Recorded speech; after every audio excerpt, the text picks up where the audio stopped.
From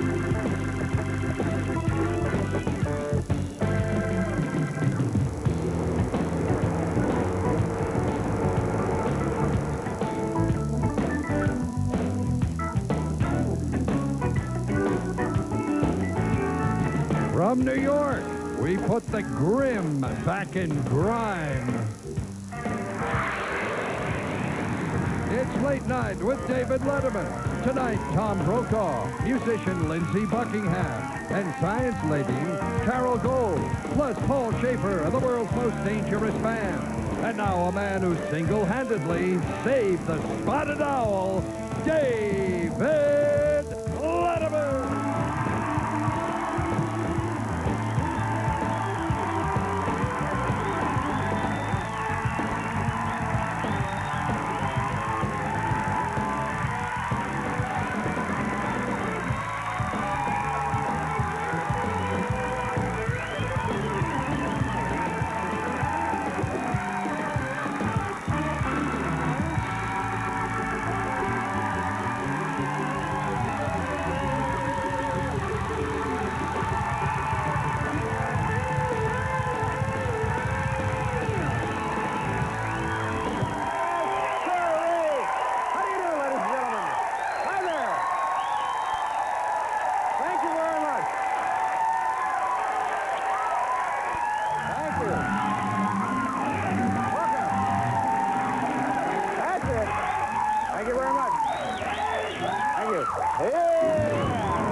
Welcome to the show, ladies and gentlemen. Thanks for showing up. Thanks for dialing us in. My name's Dave. Let's begin the big program. I received word today via the New York Times that the New York State Court of Appeals has now made it legal for women in New York State to appear in public topless as long as it's not considered lewd or for commercial purposes. So to me, right there, there's one good thing about the greenhouse effect. I'm thinking, wow, that could be... Bill Clinton, the front runner for the Democrats, is awaiting now, he believes it's about 100% certainty, the endorsement of Paul Tsongas. He's waiting now. Bill Clinton believes he is going to get the endorsement for presidency from former candidate Paul Tsongas. I'm telling you, ladies and gentlemen, if there is one thing that will force Bush and Perot to consider dropping out of the race... Oh, never mind.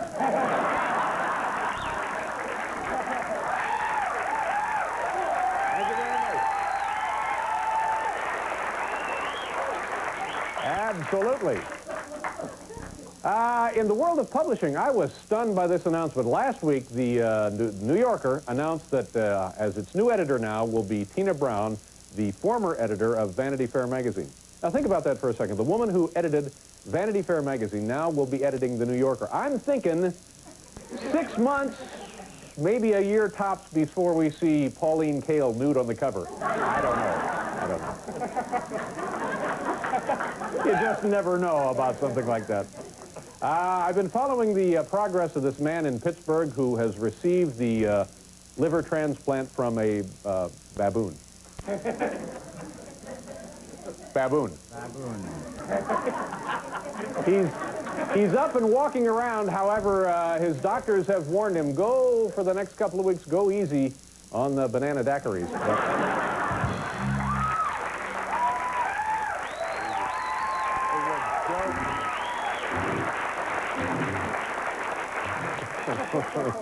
There, huh? There's a joke. Hey, boy, what a program we have tonight, ladies and gentlemen. Tom Brokaw is here, Mr. News.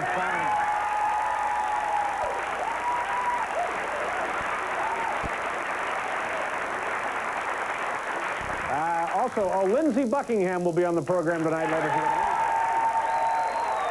Yeah. And our old friend from the Ontario Science Center, the Ontario Science Center here with amazing scientific experiments, displays, exhibits. We're going tonight, ladies and gentlemen, to excite you with science. Our friend Carol Gold is here. Now say hello to our friend Paul Schaefer. Thanks a lot. Hi, Roy. Thanks, Dave. Dave, do you mind one question? Do you mind a quick question? I'll take a question, Paul. What exactly is the greenhouse effect? Well, that's because of anybody who lives on this planet now knows that because of chemical pollutants, natural catalytic activity, I'll accept it. Yeah. Burning of leaves in your yard, That can do it. PCBs, all of this is forming a huge, noxious, toxic capsule around our planet.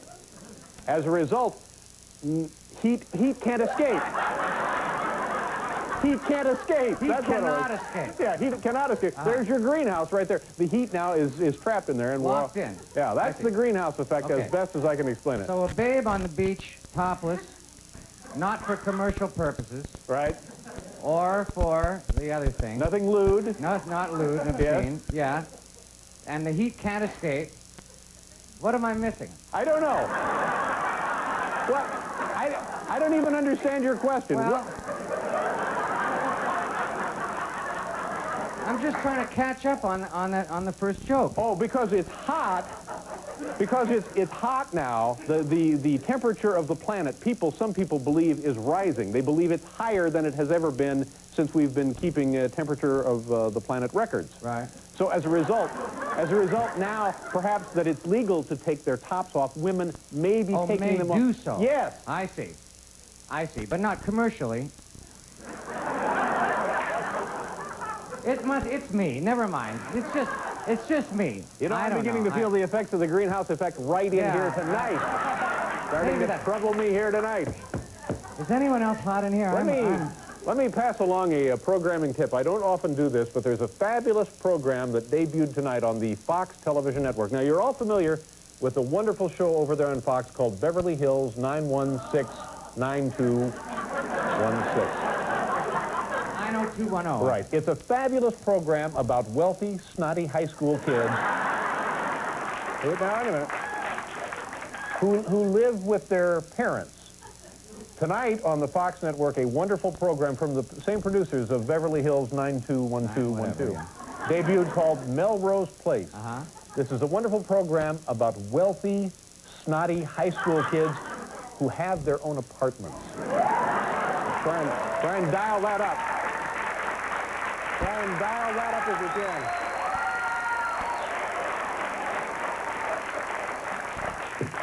We're so late now, aren't we? Are we all right? Have you decided whether or not you're going to subscribe to the Olympic coverage, the Triplecast here on NBC? NBC on regular broadcast air will be covering the Olympics from Barcelona in a couple of weeks. Now, if you're like me, you have the Olympic fever, you need to see more Olympic coverage. They have this wonderful triple-channel pay-per-view event. Have you made up your mind yet? No? Watch this. I think you will. I'm Kathleen Sullivan here with an important Olympic announcement. It's the Olympics Triplecast. In addition to NBC's Olympic coverage, you can order the Olympics Triplecast. 3 cable channels of your favorite Olympic events running simultaneously 24 hours a day with absolutely no interruptions, including an unprecedented 50 hours of swimming and diving.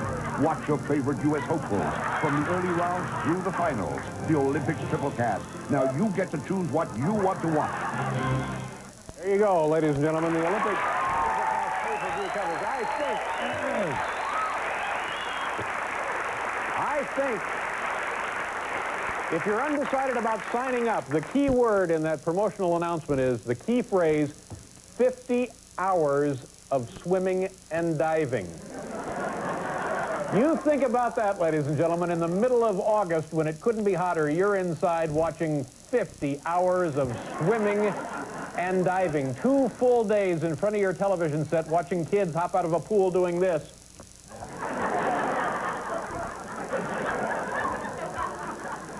"50 uninterrupted hours of swimming and diving." You know, we're right in the middle. Boy, we've got the Democratic campaign coming in here in a couple of weeks. We're going to show you now some campaign do's and some campaign don'ts. Paul?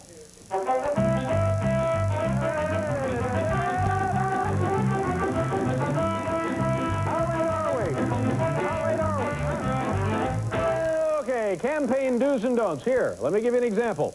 Do, base your platform on criminal intolerance. Don't base your platform on lactose intolerance. That would be a campaign don't. Here's another one. Do keep in touch with the American people. Don't keep touching the American people. Right there.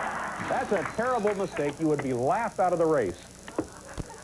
50 hours of swimming and diving.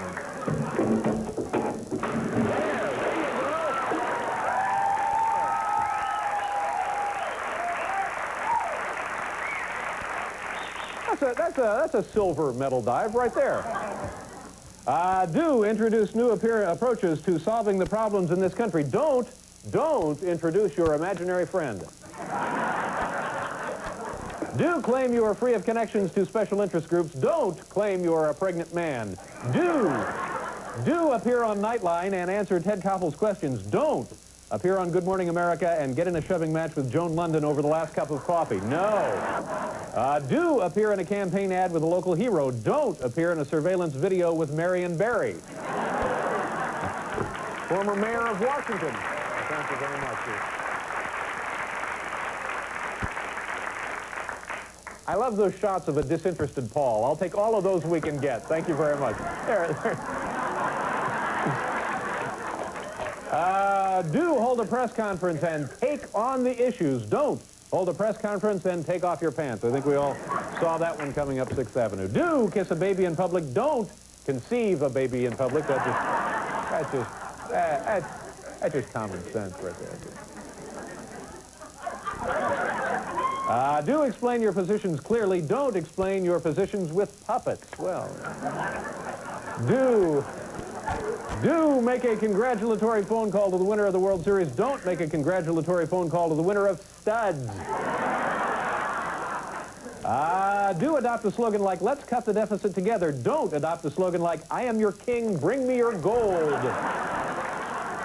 And finally, get the car started, Paul. Do let voters know that you led the country to a military victory. Don't let voters know you are hopping up and down in the Pentagon yelling, more explosions, more explosions.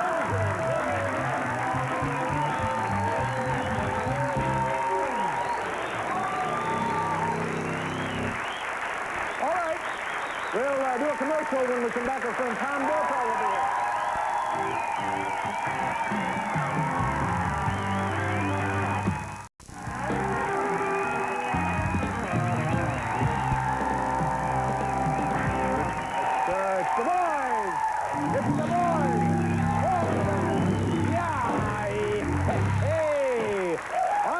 Program tonight, Tom Brokaw, Lindsey Buckingham, and Carol Gold from the Canadian Science... The Ontario Science The Center. Ontario Science Center. Carol Gold will be out here. 50 hours of televised swimming and diving. I forgot one thing. Of course, you see him doing this. Yeah. And then you see him doing that. You also see a lot of this.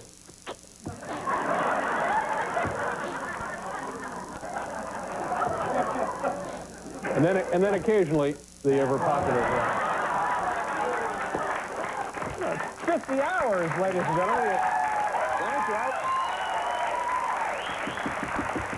I love it. Only in New York City would this gesture bring them to their feet. Yeah, we've seen it on the streets. We love it. Yeah. Thank you very much. Thank you. God bless you. Thank you for caring.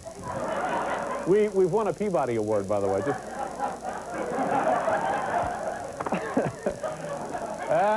Let's do the top 10 list and then bring out our first guest, newsboy Tom Brokaw.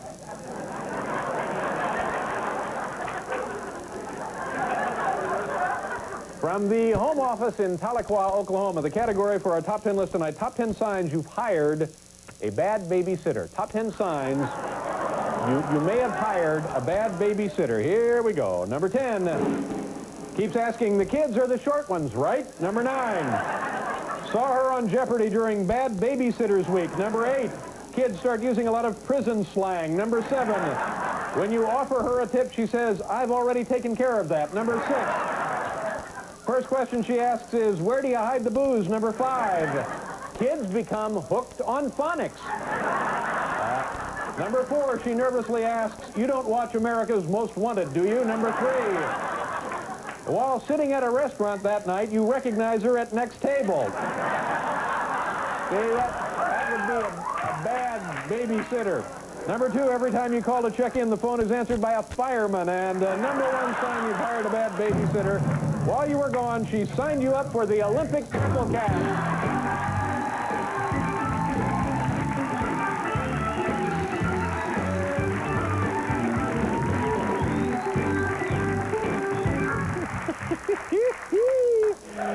That's one of the great things about America. You can advertise something on television and claim that you'll get 50 hours of televised swimming and diving like that's a good thing. Yeah. Like, oh, yeah, people are going to be diving for their checkbooks. Ladies and gentlemen, if I can be serious here for a minute, it's just my opinion, but for my money, our first guest is the handsomest of the 3 network anchormen.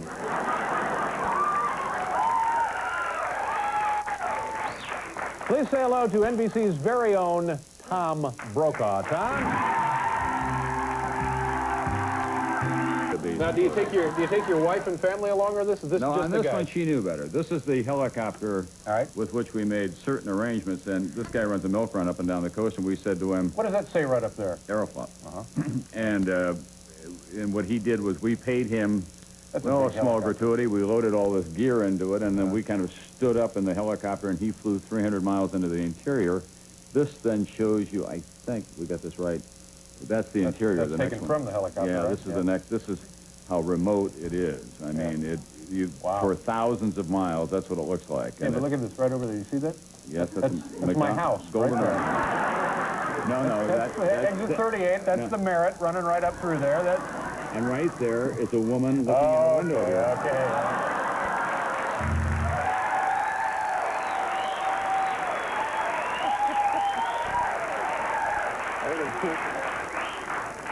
I've given her your address, Tom. You may want to buy property in Siberia then. Okay.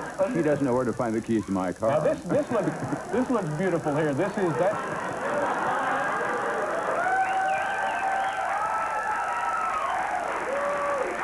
This is two members of the party. This is Jib Ellison and Doug Tompkins in a 2-man kayak, and we're. Now the scenery is beautiful there. Oh, it was spectacular. Did you no catch any American fish? should Do have any ever been there fishing? before. Yeah, we did fish, and we caught salmon and trout. And this is. This is the motley crowd. This is a couple of members of our group here, but then that's me. And then we ran into these hunters and. How about some sit-ups, Tom? What do you think? Got to remember, many layers of Capeline underwear. Actually, This looks like the last photograph of the missionary. This is the last they ever saw of him. Hunters and trappers. Okay, boy, that is it. Now this, I am very intrigued by this. Yeah. This is this a family lives in the middle of nowhere in a 1-room log cabin. They've lived there for 10 years. That's just amazing. He traps sable and hunts bear and moose, and those are their 2 children. Very bright. They fed us one night, gave us a big jar of wild honey, and they were real interested in trading Russian and English phrases and so on, and we went paddling merrily on our way from there. Do you think they'll be signing up for the Olympic Triplecast? His family. As a matter of fact, he had just gotten a call that day. But I mean, you look at this photograph, it looks like something that would have been taken maybe at the turn of the century. Well, or before. Yeah. I'd always wanted to see the American West in about the 1860s, and I suppose this is as close as I'm going to come. And these were nice people, very happy Wonderful. people, didn't really want for anything, weren't No. starved. And we said to them, do you leave here in the winter? Because it was very remote and very, very cold in the winter. No. They said we stay right here there. around. Yeah. Wow, that's very, very, very interesting. We need to do us one commercial here. We'll be back with Tom Brokaw.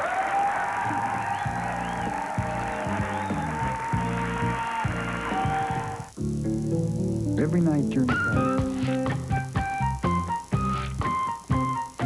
Argues with a bubble boy over an answer. What is it? Are you scared a little bit? Hey! Thank you very much.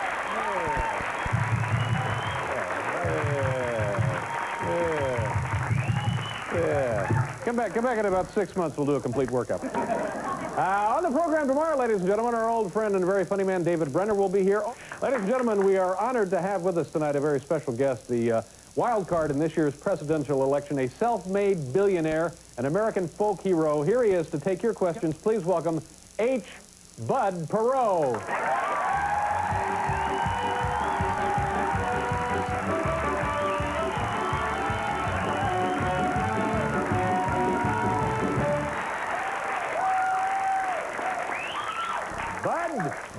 Bud. Nice to see you, Bud. Thank you. Yeah. Let me give a couple of rules here. Anyone who pronounces the silent T in Perot will be ejected from the auditorium. Although Mr. Perot is a generous man, please don't ask to borrow his Players International card. And finally, do not stand behind Mr. Perot. If startled, he kicks like a pony. All right, Larry, Bud, go ahead. I'm rich. I'm rich. I'm filthy rich.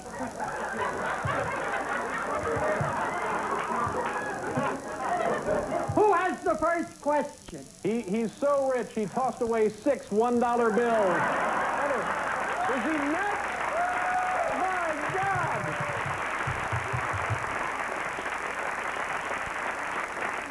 Ladies and gentlemen, that is the real power of wealth. Who has the first question for H. Bud? Hi, how are you? Nice to see you. What's your name? Kim. Where are you from, Kim? Brooklyn. What do you do for a living? Legal secretary. Oh, good for you. As opposed to the illegal secretary. Do you get tired of that joke? Yeah. I never heard it before. Oh, really? What is your question for H. Bud Perot tonight? Hi, Bud. Will you marry me? Oh. Well, Kim, I am happily married. But if you get people in all 50 states to sign the appropriate petition, I'll drop my wife in a Texas minute.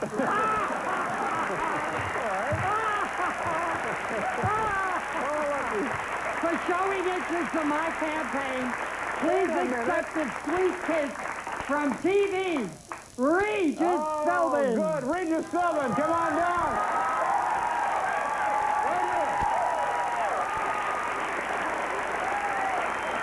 Thank you, Regis. Regis Philbin.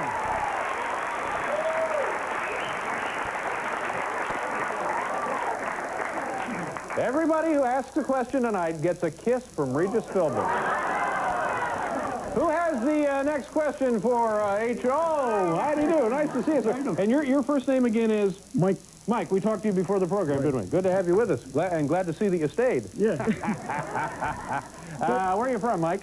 South Plainfield, New Jersey. What do you do for a living there? I'm a firefighter in Summit, New Jersey. Good for you. God bless you. That's dangerous, very, very important work. Thanks, sir. Yeah. You have a question for H. Bud Perot. I have a pig roast to go on Saturday, and I'm supposed to work Saturday night. And I want to know how you can go to the pig roast, blow off work without the chief knowing it.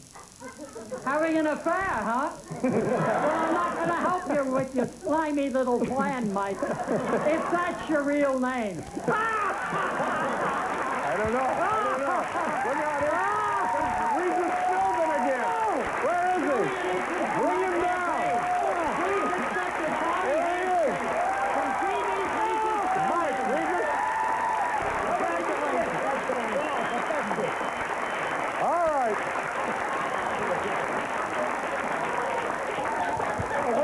It's bedlam here tonight, ladies and gentlemen. It's like sailors on leave. Do we have time for one more question for H. Bud? All right, who has the final question tonight? Oh, hi. Nice to see you, ma'am. What is your name? Camille. Camille, where are you from? Somers, New York. Camille, that's a lovely, lovely name. Thank you. Where is, you're saying Summers or? Somers. Somers. Where is that located in New York? In northern Westchester. There's a beautiful, that's not far from where I live. Probably. Yeah. I think. All right. Yeah, please don't make trouble for me, Camille. What do you do for a living, Camille? Computer programmer. You enjoy that kind of work? Yes. All right, good for you. You have a question here for H. Bud Perot? Okay. My classic question is... Now, in the back of your mind, you must be thinking, Regis Philbin is going to kiss me. Isn't that really? You don't really care about asking the question, do you? You think, oh, man, Regis Philbin. Okay, go ahead. I'll forget my question. That's all right, go right ahead. Will the economy go into an upturn or downturn? Upturn or downturn? Listen, sweetheart, I'm worth over $2.5 billion. I don't care if the economy turns up, turns down, or turns into buffalo chips.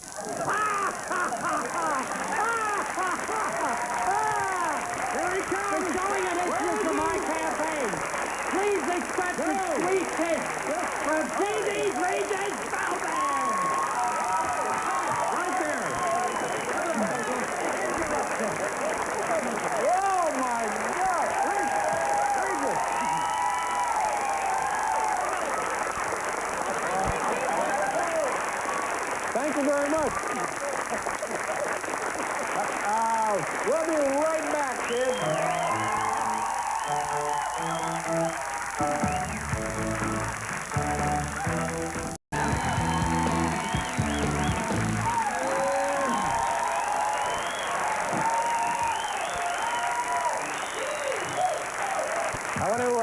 thank Regis Philbin for dropping by and kissing everyone tonight. Although this time of year, this time of night, he's down on 6th Avenue doing it anyway. Our next guest was the creative musical force behind the band Fleetwood Mac. Tonight, this man is debuting his brand new solo album. 4 years in the making, I understand. Is that right, Paul? That's right. Yes, sir. This is the new album here. It's called Out of the Cradle. Ladies and gentlemen, it's a pleasure to welcome to the program Lindsey Buckingham. Lindsey!